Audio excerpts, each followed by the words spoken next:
what they found was that, and they were doing it, it's just individual student by student.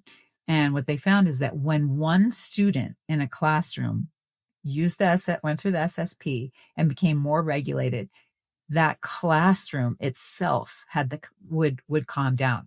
Their regulation was contagious within the whole classroom. So we just keep seeing this again and again. That's really powerful. It reminds me of someone recently was saying that, you have to attune to the most sensitive nervous system in the room and, when you're training. But, if the most sensitive nervous system in the room is big dysregulated, then everyone else is going to get dysregulated. That makes sense. Well, I was going to ask I don't know if you can answer this. So again, if not, we'll just scrap it. But, for an adult who's,